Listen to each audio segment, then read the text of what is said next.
Ali Velshi a few days ago pointed out something. Everybody wants to know how badly, or they are stating how badly Rudy Giuliani has fallen.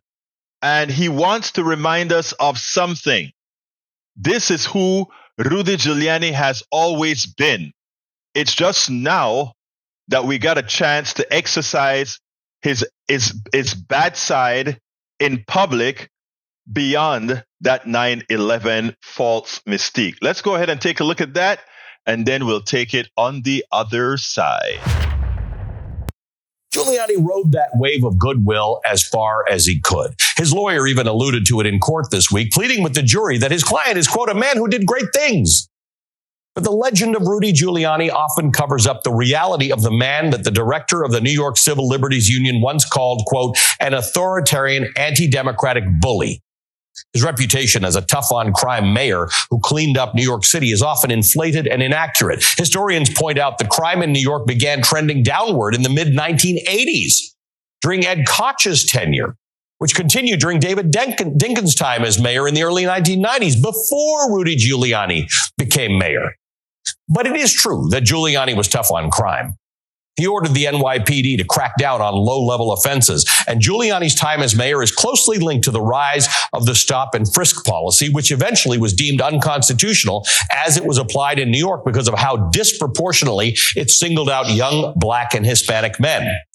Giuliani's insensitive response to the killings of unarmed Black men like Amadou Diallo and Patrick Dorismond by NYPD officers in the late 1990s further enraged the Black community.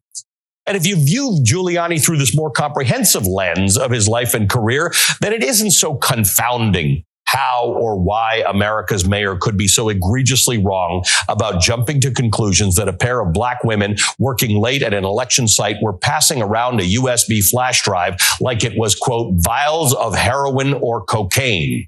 Rudy Giuliani is the same man he's always been. Now he's just broke, desperate, and can't pay for publicity anymore.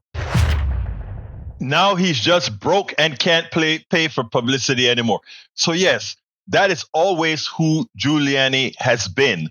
He's always been a crook. He's always been a racist. He's always been all those isms that we talk about. That is who he is. Too often we apply praises to these guys, or we give them a second chance, or we go ahead and forget about all the bad things that he did. Anyway, kudos to Ali Velshi for reminding us who this guy is and not falling for any of the crap. We spend a lot of time deconstructing the news, trying to parse it into a form that everybody can understand. We try to find those little nitpicks where it flies above the fray, etc. If you really like these videos that we do, I want to ask a big favor. Please go ahead. Number one, subscribe to our channel. And number two, please join if you can. Thank you so kindly for watching. Keep watching. Please remember to share. We must populate the entire internet with our progressive message, a message that we know is what most Americans say that they want. So help us, please join.